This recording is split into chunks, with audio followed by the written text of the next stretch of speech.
Baik Bapak Ibu, kami menyapa kita semuanya. Shalom. Puji Tuhan.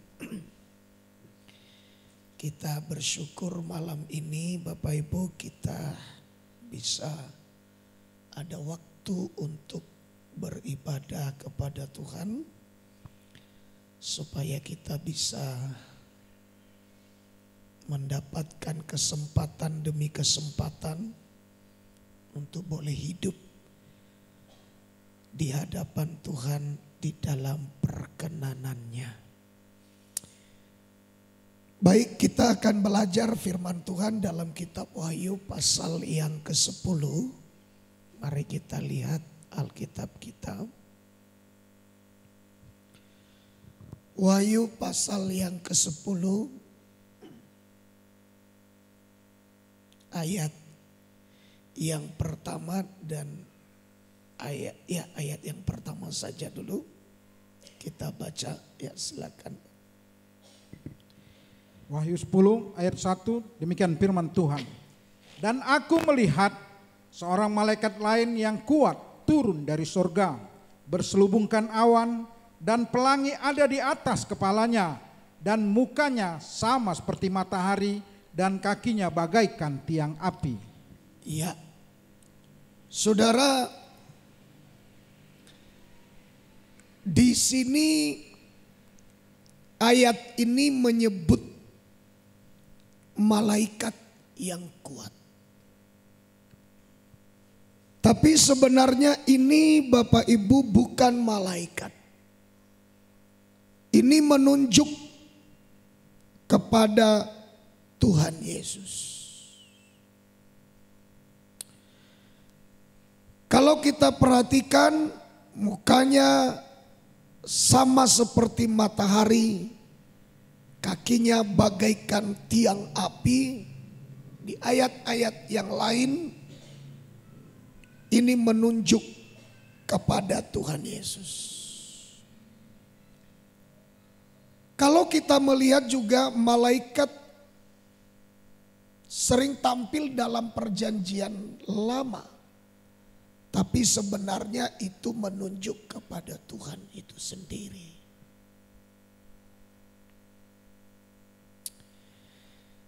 Saudara, di sini kita melihat kata berselubungkan awan. Berselubungkan awan. Penting Bapak Ibu kita dapat memahami begitu banyak kata awan ini dibicarakan di dalam Alkitab. Kalau kita memperhatikan perjanjian lama itu banyak sekali berbicara tentang Tuhan turun dalam awan. Tuhan berbicara di dalam awan. Banyak sekali kata awan ini di dalam Alkitab dibicarakan, saudara. Kata berselubungkan awan ini juga kita bisa melihat, ya kita lihat dulu di 1 Korintus pasal yang ke-10. Ayat yang pertama dan ayat yang kedua. Kita bisa perhatikan Bapak Ibu dengan baik. Di sini juga dituliskan tentang kata awan. Baik, silakan dibaca. 1 Korintus 10 ayat 1 dan 2, demikian firman Tuhan. Aku mau supaya kamu mengetahui, saudara-saudara, bahwa nenek moyang kita semua berada di bawah perlindungan awan, dan bahwa mereka semua telah melintasi laut. Terus, 2, untuk menjadi pengikut Musa, mereka semua telah dibaptis dalam awan dan dalam laut. ya. Saudara, kita teringat bagaimana orang Israel mengalami kebaikan Tuhan pada waktu mereka keluar dari Mesir menuju tanah Kanaan. Alkitab mengatakan bahwa mereka, saudara, pada siang hari ditudungi dengan tiang awan. Dan pada malam hari mereka ditudungi dengan tiang api. Dengan kata lain, saudara, bahwa sebenarnya mereka mengalami kebaikan Tuhan dalam bentuk perlindungan awan ini. Sehingga mereka banyak mengalami pertolongan Tuhan di sepanjang perjalanan. Mereka tidak mengalami kesakitan oleh panas terik pada waktu siang hari. Dan mereka tidak mengalami, saudara, kedinginan yang menyebabkan sakit dan kematian pada malam hari. Karena mereka ditudungi oleh tiang awan dan tiang api. Saudara, kita perhatikan bahwa mereka di dalam perjalanan menuju tanah Kanaan. Orang Israel ini ada di bawah perlindungan awan. Di bawah perlindungan awan. Ketika mereka berada di bawah perlindungan awan, mereka mengalami kebaikan Tuhan. Tidak tersakiti oleh panas terik.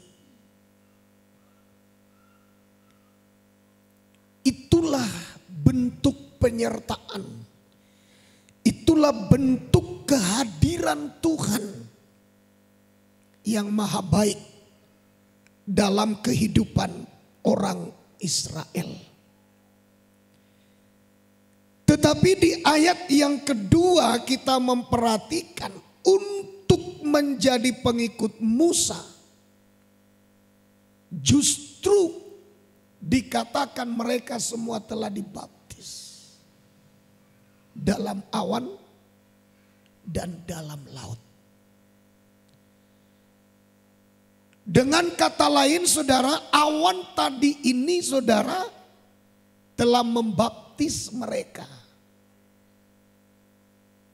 Ya, awan yang hadir menudungi mereka. Di ayat 1 tampil awan itu sebagai bentuk perlindungan. Itu kalau di ayat 1. Di ayat 1 jelas, saudara, bahwa awan ini tampil untuk memberi perlindungan. Yang paling jelas bagi kita bahwa mereka itu dilindungi dari panas terik. Karena mereka itu jalan. Kapan Tuhan menghendaki mereka jalan, mereka harus jalan. Kapan Tuhan menghendaki mereka berhenti, mereka harus berhenti. Dan kalau Tuhan menghendaki mereka pun berjalan di tengah-tengah panas terik matahari, Tuhan tampil dalam awan untuk melindungi mereka. Kalau zaman dulu Tuhan tampil memberikan perlindungan kepada umatnya, Dia hadir dalam bentuk awan. Saya juga terlalu percaya sampai hari ini Tuhan kita masih hidup. Dia bisa hadir, menyatakan dirinya kepada kita umatnya, anak-anaknya yang sungguh-sungguh hidup hanya bergantung dan berharap kepadanya. Juga ia bertanggung jawab untuk memberi perlindungan kepada kita anak-anaknya. Masalahnya Bapak Ibu, sudahkah kita mau datang berlindung kepada Tuhan? Seringkali saya mengatakan untuk membawa diri kita saja beribadah, untuk menggenapi firman-Nya dalam hidup kita, untuk dengar-dengaran akan perintah-Nya, untuk hidup mau melakukan dengan taat firman-Nya, sering sekali kita merasa keberatan, saudara. Lalu dalam bentuk apa kita datang berlindung kepadanya? Kalau kita, saudara, tidak mau menuruti Dia, tidak mau mentaati Dia, tidak mau melakukan apa yang Ia perintahkan kepada kita. Lalu dalam bentuk apa kita menghadap Dia, memohon perlindungan kepadanya? Apakah begitu saja, tiba-tiba saja kita butuh, kita datang kepadanya, tetapi sebelum-sebelumnya tidak ada ketaatan? Tapi sebelum-sebelumnya tidak mau dengar-dengaran, tapi sebelum-sebelumnya tidak peduli akan Dia. Apakah begitu? Tiba-tiba kita punya masalah datang kepadanya? Saya rasa tidaklah demikian. Orang Israel itu, Bapak Ibu, memiliki perjanjian dengan Tuhan. Tuhan berjanji dengan mereka, tapi orang Israel wajib memenuhi semua perjanjian yang dibuat Tuhan dengan Abraham dan keturunan-keturunannya. Perjanjian itu dibuat oleh kedua belah pihak. Bukan hanya Tuhan melakukan apa yang menjadi perjanjian itu, tapi yang pihak yang lain yang berjanji dengan Dia juga harus bertanggung jawab untuk melakukan, menggenapi, mematuhi semua perjanjian itu. Tidak boleh melanggar. Dan Tuhan tidak mungkin melanggar. Biasanya kita manusia yang suka melanggar perjanjian itu. Nah, Bapak Ibu, malam ini sebenarnya saya mau katakan kepada kita, sebagaimana Ia tampil dalam hidup bangsa Israel untuk menudungi, untuk melindungi, demikianlah Ia tetap setia sampai hari ini, tampil menyatakan diri melindungi umat-Nya yang percaya, yang berharap, yang mau taat kepadanya. Ia mau memberikan kita perlindungan yang benar-benar nyata dialami oleh setiap kita. Nah, Bapak Ibu, kita melihat supaya kita bisa, saudaraku yang dikasihi Tuhan, di hari-hari ini, di tengah-tengah dunia yang gelap, di tengah-tengah dunia yang saat ini banyak sekali masalah dan problem yang terjadi dalam hidup manusia, kita perlu benar-benar mengalami perlindungan Tuhan secara nyata. Ya. Perlindungan Tuhan itu ya dan amin. Itu pasti. Tuhan tidak ingkar janji. Tapi kita yang harus datang berlindung kepadanya melalui ketaatan kita, melalui mau dengar-dengaran, melalui sikap kita, saudaraku, ya, menghormati Dia di dalam hidup kita. Bagaimana, saudara? Kadang membawa hidup kita saja berbakti kepada Dia, daging sering keberatan. Lebih enak duduk-duduk di rumah daripada beribadah kepada Tuhan.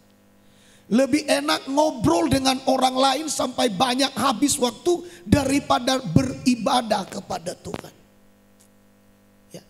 Lebih baik kita terkadang memuaskan tabiat keinginan daging kita daripada datang beribadah kepada Tuhan. Kalau seperti itu tidak ada komitmen kita untuk menjadikan Tuhan tempat perlindungan bagi kita. Ya.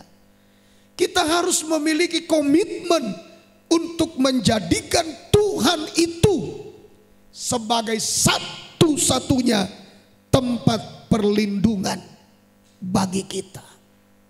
Nah, di sini Bapak Ibu, saya melihat ya bahwa awan ini adalah gambaran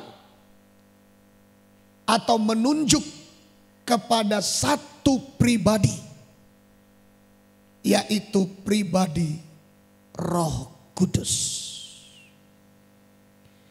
Sebab kata dibaptis dalam awan ini menunjuk pada baptisan Roh Kudus. Karena di dalam Alkitab itu ada 3 baptisan yang harus kita mengerti. Ada baptisan air, ada baptisan Roh Kudus, dan ada baptisan api. Ya. Ada 3 baptisan. Berarti saudaraku, kalau kita bicara di sini mengenai baptisan awan, tidak mungkin ini baptisan air.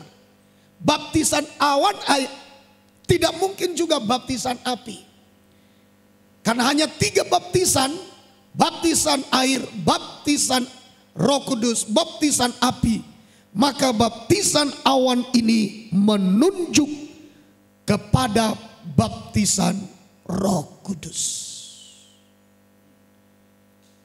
Untuk mengalami baptisan Roh Kudus sangat penting bagi kita orang Kristen.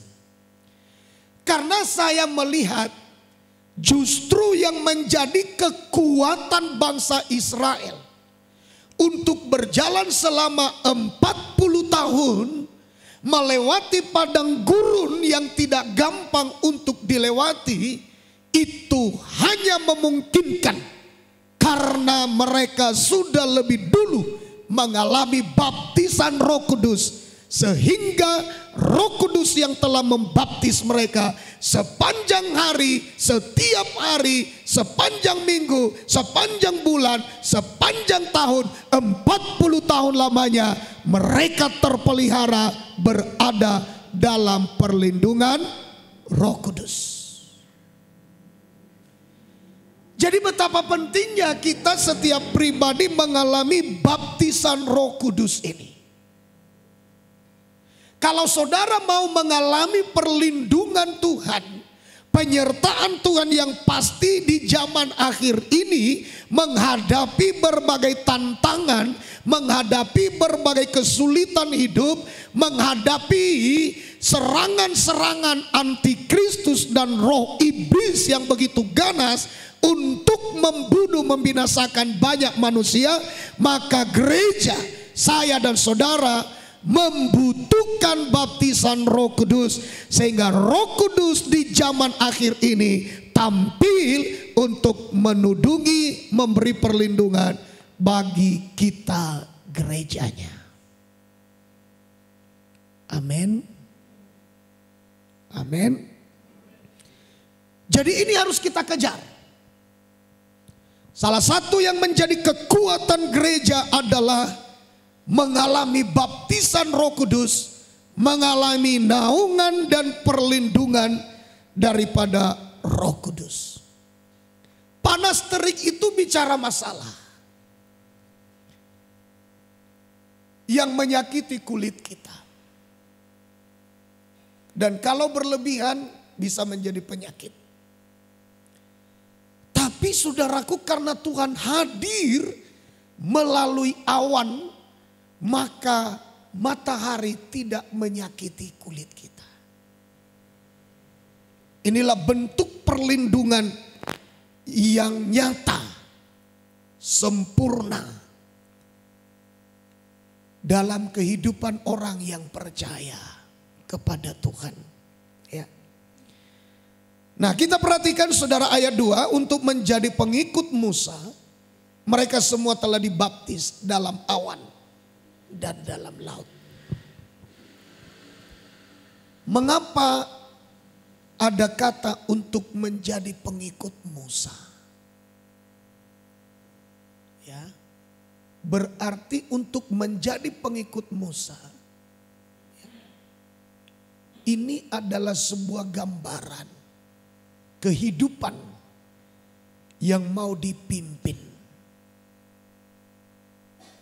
Ya. Mau dipimpin. Siapa yang memimpin mereka pada waktu itu? Sebenarnya bukan Musa, tapi Tuhan. Tuhan. Itu Musa hanya alat Tuhan. Tapi yang memimpin mereka adalah Tuhan. Jadi orang yang berontak pada Musa, baca Alkitab baik-baik, itu berontak kepada Tuhan.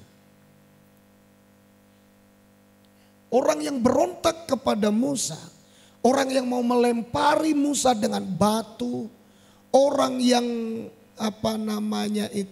ngata-ngatain Musa, coba baca semua sempurna dalam Alkitab.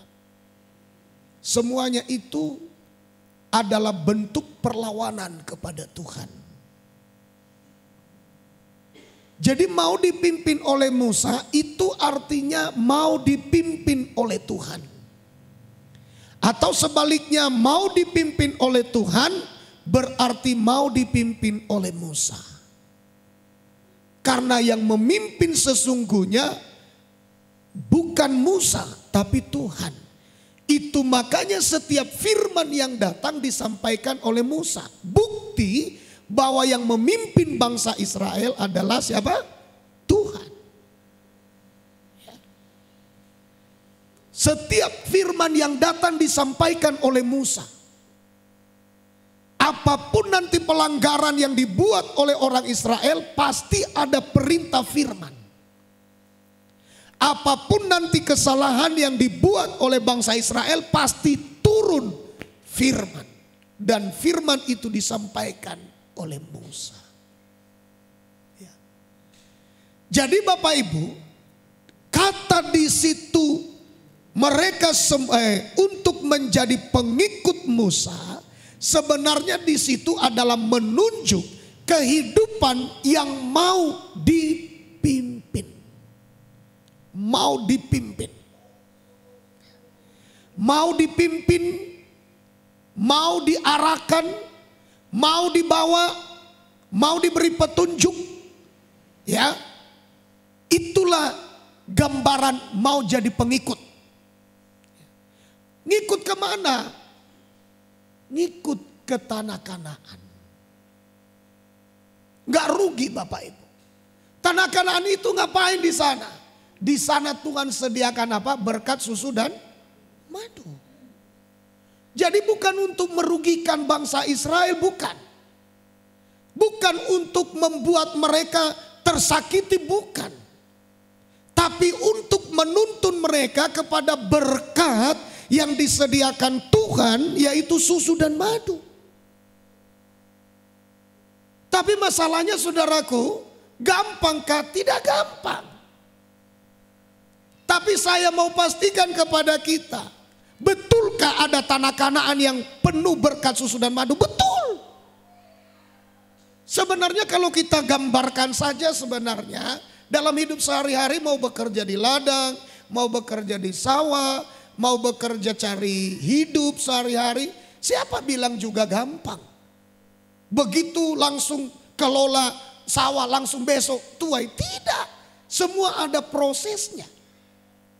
Jadi Tuhan juga memproses mereka dengan sebuah perjalanan di bawah kepemimpinan Musa untuk menuju ke sana.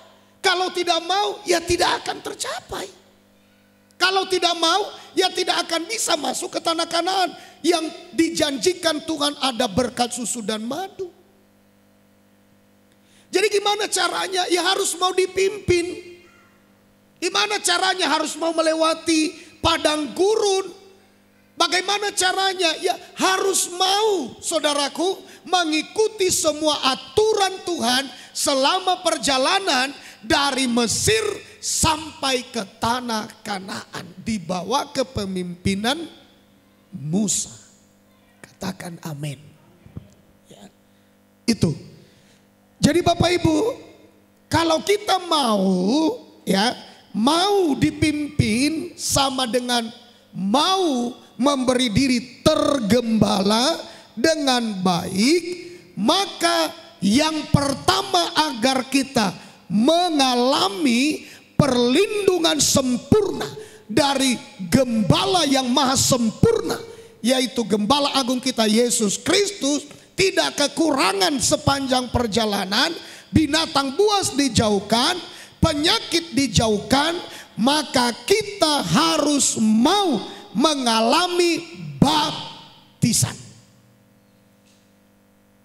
Baptisan apa, saudaraku? Baptisan awan, baptisan laut, ya, baptisan air dan baptisan Roh Kudus.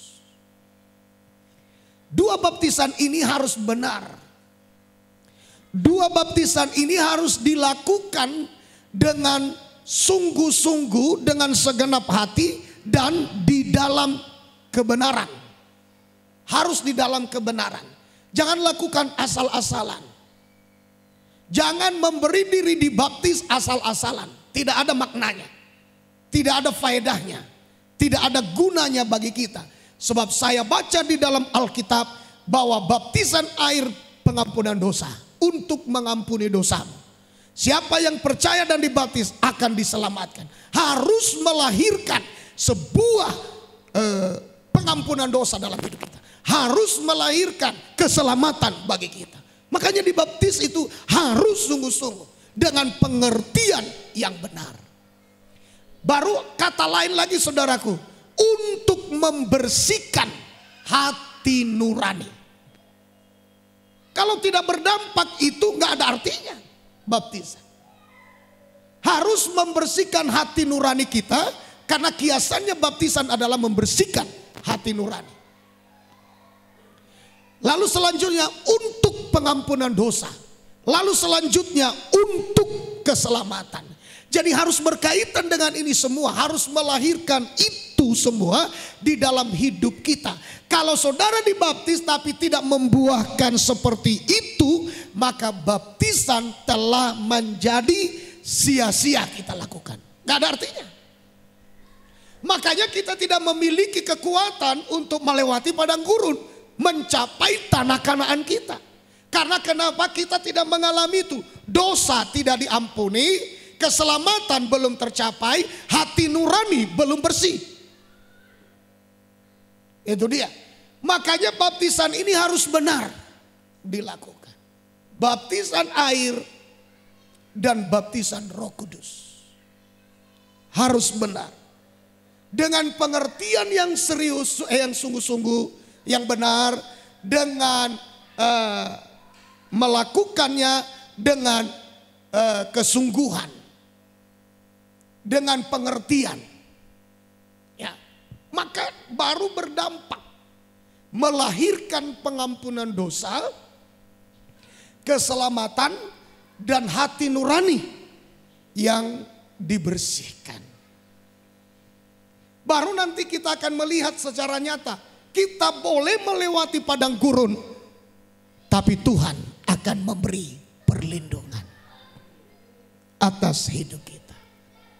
Ya, padang gurun itu sudah pasti akan dilewati.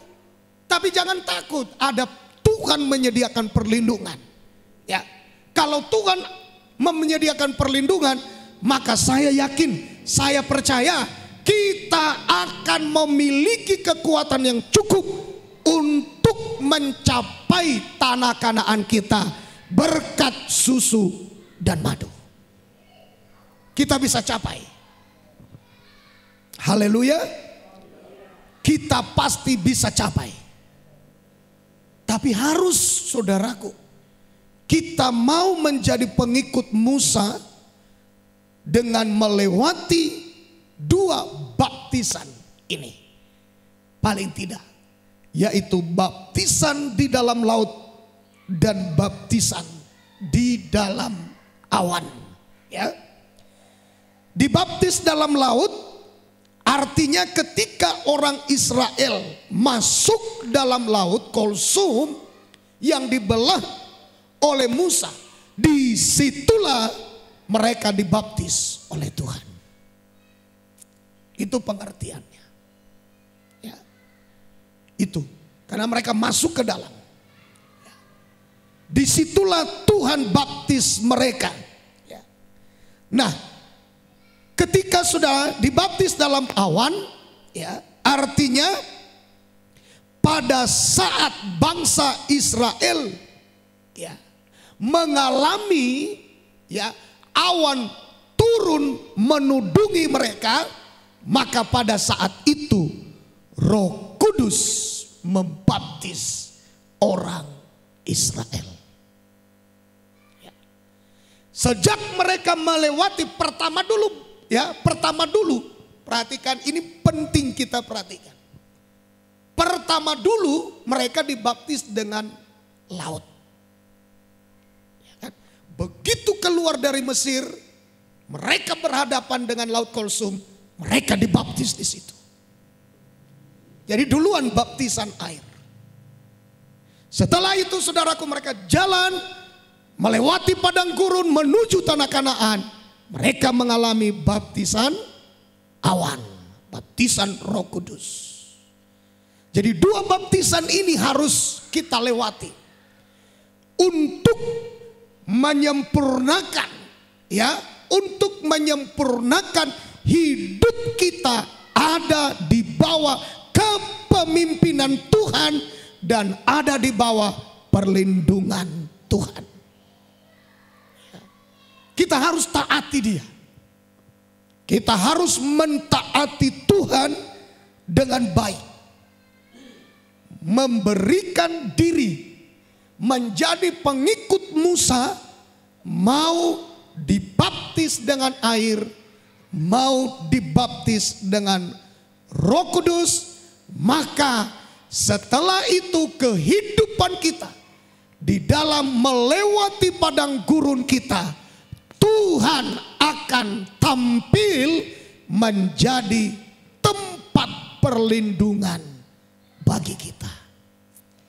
Sampai kapan? Sampai kita mencapai tanah Kanaan kita. Setelah sampai di tanah Kanaan, Tuhan berhentikan. Tidak, Dia akan tetap menjadi tempat perlindungan bagi kita. Sampai datang Antikris, Ia tetap melindungi kita, gerejanya, hingga Ia datang kali kedua, memindahkan kita dari dunia ini ke tempat yang aman. Haleluya. Katakan amin, saudara. Nah, jadi jelas, saudaraku, bahwa awan di sini adalah menunjuk pada pribadi Roh Kudus. Ya. Menunjuk pada pribadi Roh Kudus. Berselubungkan awan artinya seluruh kehidupannya sudah ditutupi, dilindungi, diselubungi oleh awan itu. Seluruh kehidupannya sudah diselubungi, ditutupi oleh Roh Kudus. Itulah kehidupan yang memiliki kemampuan dapat berjalan melewati padang gurun menuju tanah Kanaan. Dan pola yang non tokin mengeluh hita nama ngoluon. Aku ya mang hacip nei hape. Aku ya mang. Enggak begitu lagi.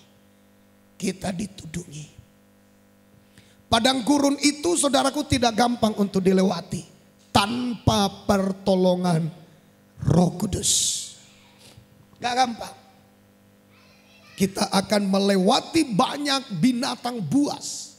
Kita akan melewati perjalanan yang tidak gampang karena di situ tidak ada tempat perlindungan sama sekali.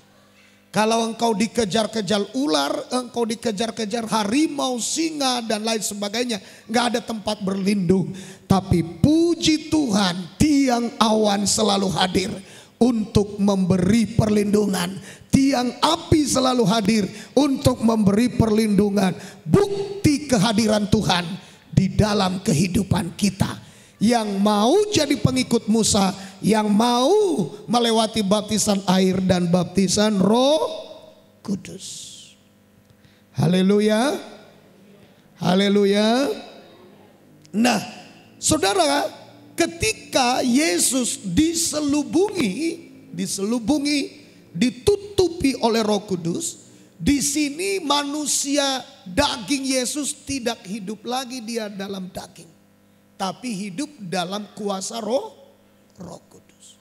Makanya dia itu taat sampai mati, sanggup taat sampai mati. Semua dagingnya, apakah gampang? Tidak gampang. Itu makanya dia bergumul karena memang tidak gampang. Tapi semua dagingnya sudah diselubungi oleh Roh Kudus.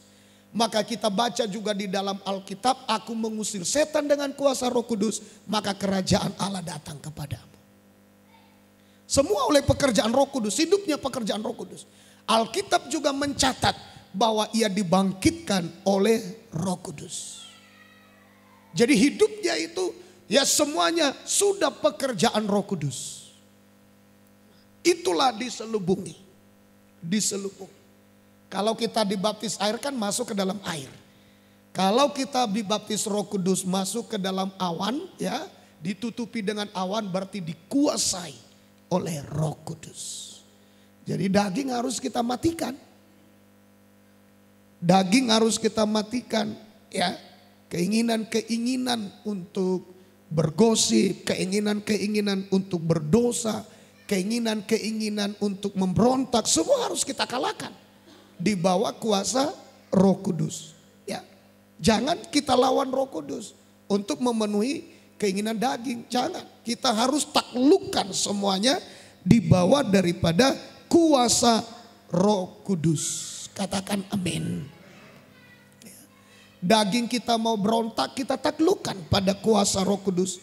Ya, Yesus karena secara daging saudaraku, ya dia juga punya daging loh.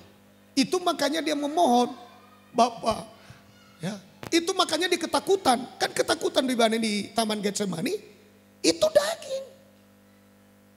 Tapi dia taklukkan, Bapa, bukan kehendakku melalui kehendakmu. Kalau kehendakku, lalukanlah cawan ini. Thou sanggup tapi bukan kehendakku, melainkan kehendakmu. Nah, masalahnya kita sulit menaklukkan daging kita pada kehendak Tuhan. Yang jadi pada akhirnya apa? Kehendak kita.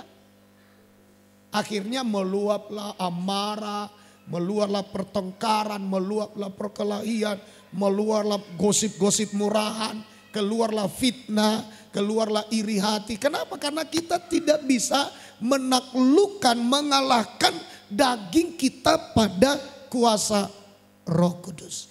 Yesus sanggup. Itu makanya dia bilang bukan kehendakku. Kalau dagingku berkata jangan, tapi bukan kehendakku melainkan kehendakmu. Itu makanya Alkitab mencatat ia taat, bahkan taat sampai mati di atas kayu salib. Haleluya. Di dalam Alkitab, kitab Ibrani itu dikatakan, saudaraku, kamu harus memiliki pikiran dan perasaan yang terdapat juga pada Kristus Yesus. Di mana ia sebagai Allah tapi tidak menjadikan kealahan itu sebagai milik yang harus dipertahankan. Melainkan ia telah mengosongkan dirinya. dan menjadi serupa seperti manusia. Taruhkan pikiran dan perasaan Kristus itu. Itu yang harus kita taruhkan pada diri kita.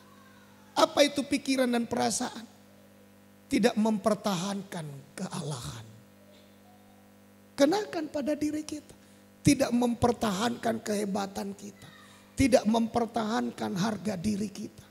Tidak mempertahankan nama kita sebagai yang hebat. Kita tidak mempertahankan itu semua. Taruhkan itu dalam pikiran kita dan perasaan kita. Kalau kita menaruhkan itu dalam pikiran dan perasaan kita, maka kita sanggup menaklukkan diri. Bahkan kita bisa mengikuti Kristus dari belakang. Taat, bahkan taat sampai mati untuk Tuhan. Itu Bapak Ibu. Ya. Tapi itu makanya kita diajarkan. Kenakan pikiran dan perasaan Kristus. Ya.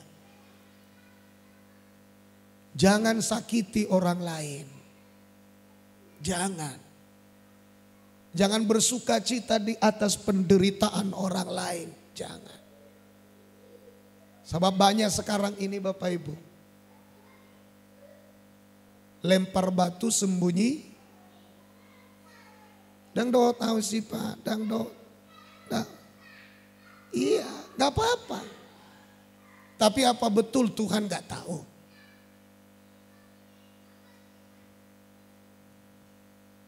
Ya kan? Dang Pak. Dang ku botoi Pak. Lana lahi do botoi dang awai si dang do tahu sih. Ini contoh.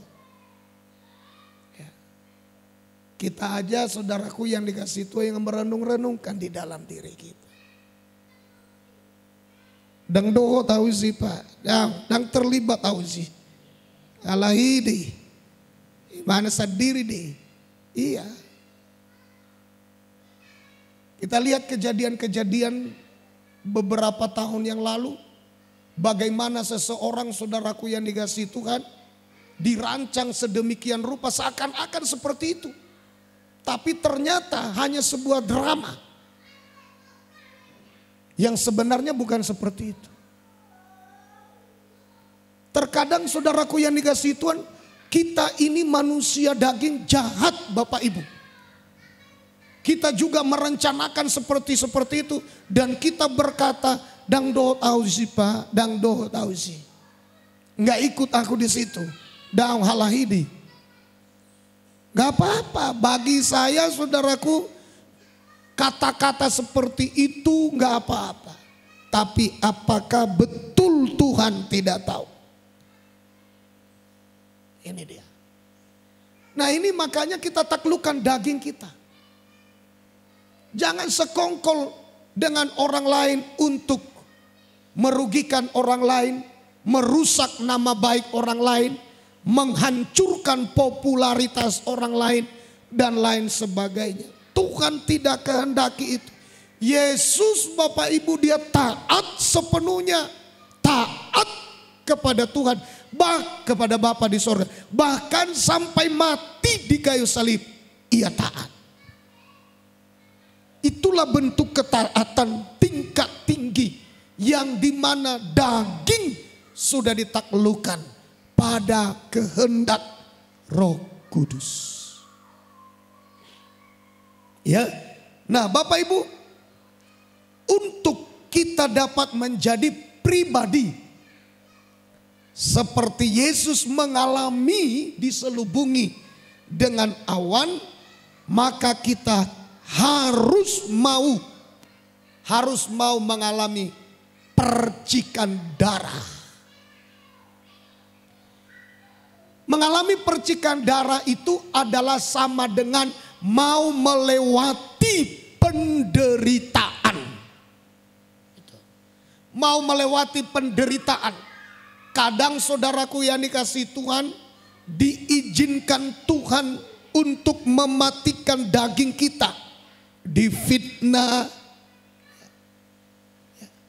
Saudaraku yang dikasihi Tuhan, contoh bapak dan ibu misalnya fitnah misalnya pauta julu, nggak apa-apa.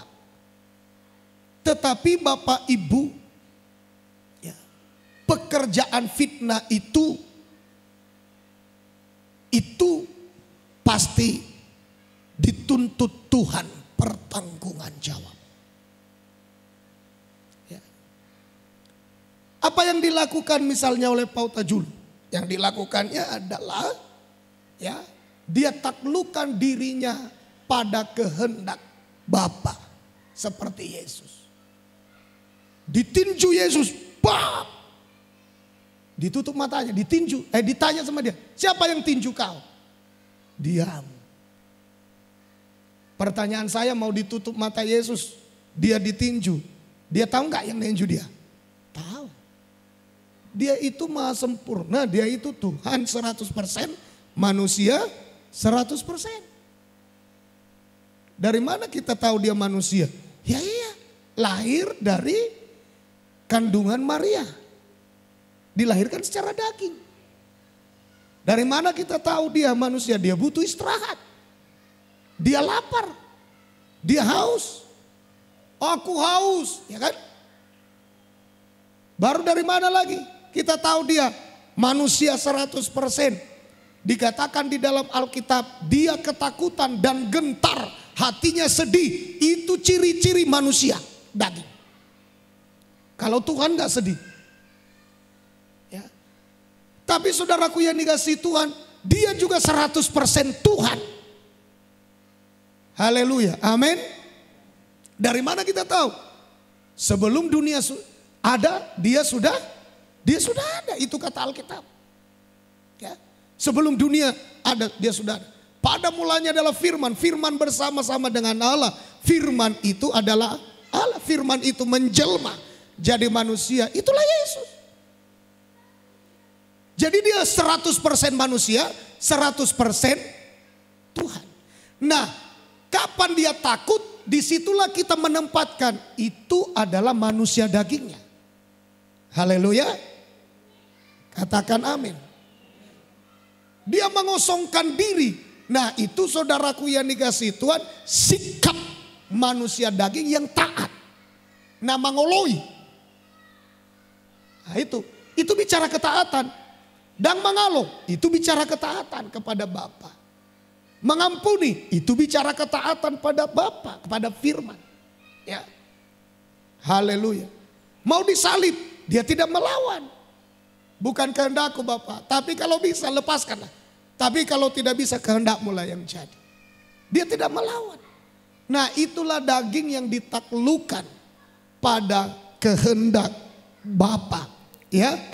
Nah, kalau kita Bapak Ibu mau jadi pribadi yang kuat. Seperti Yesus dalam daging, dia juga kuat. Kuat bukan menahan batu sebesar berapa ton, bukan.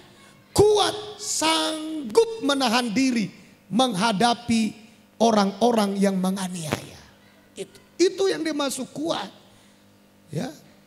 Kalau masalah kuat, bisa ada misalnya batu sebesar berapa ton, dia bisa tahan. Wah, itu kuat namanya. Iblis juga sanggup. Tapi mengampuni iblis gak sanggup. Haleluya. Haleluya. Coba fitnah iblis, langsung marah dia. Coba saudaraku yang dikasihi Tuhan, jelekan iblis, langsung marah dia. Dia tidak kuat. Beda dengan Yesus, dia kuat. Dikhianati oleh Yudas, dia kuat, tidak membenci.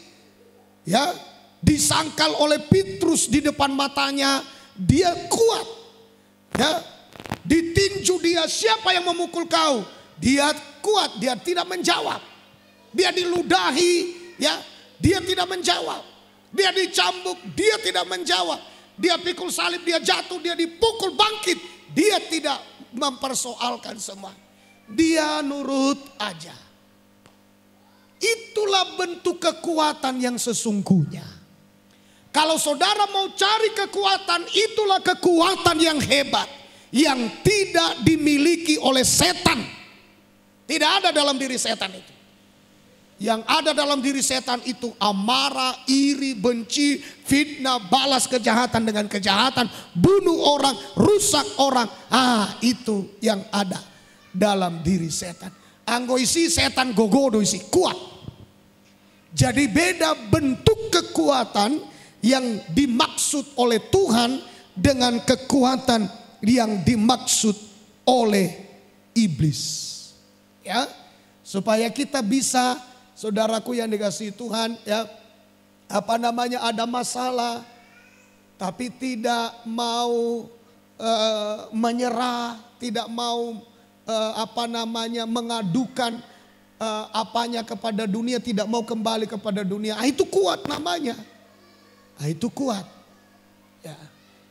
Dia udah habis-habisan dicaci maki, diapain semuanya, tapi dia tidak membalas, dia malah mengadu dan menangis di kaki Tuhan. Itu kuat.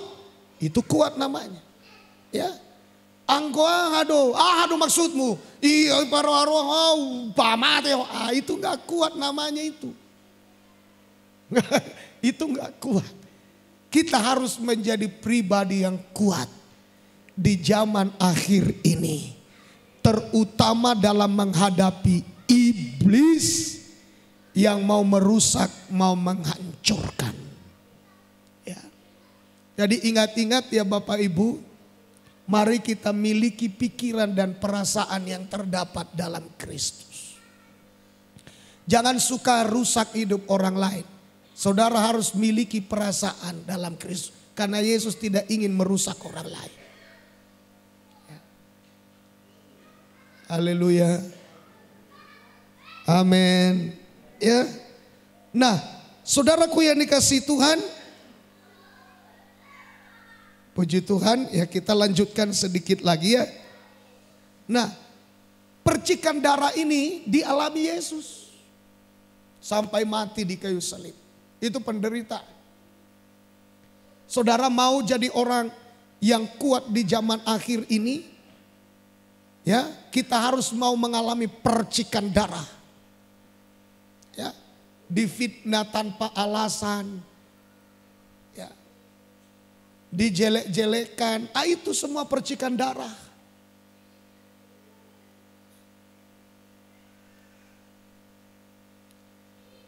Orang tiba-tiba sekongkol mau merusak nama kita, ya, mau merusak, mau mengapa-apa macam segala macam. Nah, nggak apa-apa. Itu percikan darah. Pesan saya kepada kita, kalau saudara sedang mengalami hal itu, jadilah kuat. Jadilah kuat. Jangan beri perlawanan secara daging, beri perlawanan secara roh. Mengadulah kepada Tuhan, menangislah di bawah kaki Tuhan. Hancurkan hatimu yang masih selama ini dikuasai oleh daging. Rendahkan diri serendah-rendahnya di hadapan Tuhan. Seperti orang Israel, kalau mereka mau minta tolong di hadapan Tuhan, mereka berdoa dan berpuasa, mereka duduk di abu. Ya, mereka duduk di abu. Dan mereka, saudaraku yang dikasihi Tuhan, biasanya yang melakukan seperti itu mengalami pertolongan Tuhan. Tuhan akan berperang ganti kita. Ya. Nah, Bapak Ibu, adakah cara yang lain supaya kita bisa menjadi seperti Yesus? Nggak ada. Nggak ada cara lain. Hanya satu caranya, alami percikan darah. Jangan berontak waktu kita, saudaraku, mengalami ketidakadilan.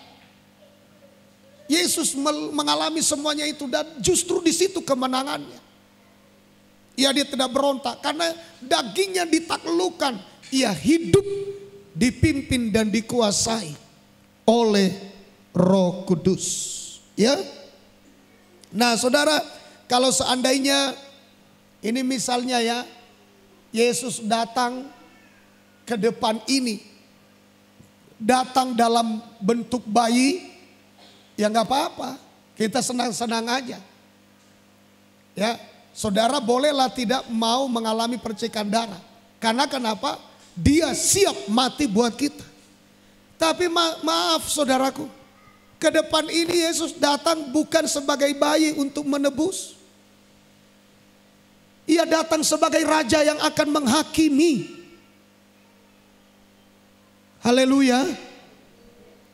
Maka sekaranglah waktunya bagi kita untuk mengikuti teladan yang ia tinggalkan.